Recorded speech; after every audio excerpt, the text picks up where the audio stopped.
maalin maalmaha ka mid ah ayaa nabiga sallallahu alayhi wasallam soo galay masaajidka. kadibna wuxuu arkay saxaabi jaliil ah ansaari ah lagu magacaabo Abu Umaama oo masaajidka fadhiya.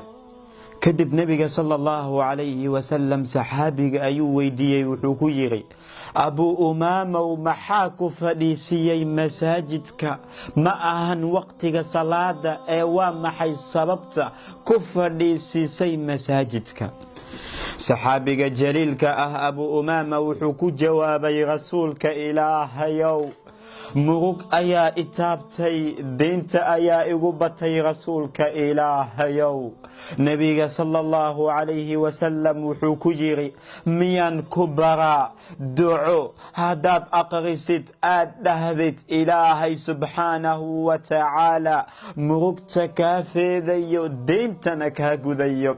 saxaabiga wuxuu yiri: haa rasuulka Ilaahayow. kadib nabiga sallallahu alayhi wasallam wuxuu ku yiri: subaxdii markaad soo waabariisatid iyo galabtii waxaad dhahdaa ducadan ah: Allahumma inni acuudu bika min alhammi walxazan, wa acuudu bika min alcajzi walkasl, wa acuudu bika min aljubni walbukhl, wa acuudu bika min ghalabati addayni wa qahri alrijaal. ducadaas ayaa nabiga sallallahu alayhi wasallam uu baray.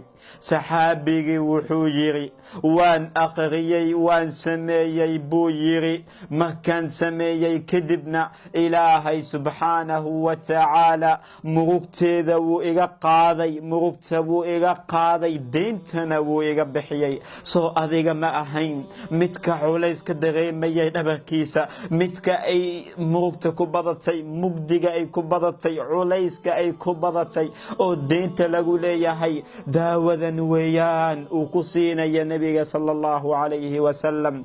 ku dadaal aqri adigoo yaqiinsan, qalbiga ka yaqiinsan in Ilaahay subxaanahu wa tacaala uu kaa aqbalayo. wallaahi albaab walba hadduu kaa xirmo waxaa jirta hal albaab oo maana la xiraynin, waa albaabka Ilaahay subxaanahu wa tacaala. haddaba ku dadaal ducadan si Ilaahay subxaanahu wa tacaala uu murugta kaa qaado, deyntana kaa fududeeyo. maxaad sugaysaa?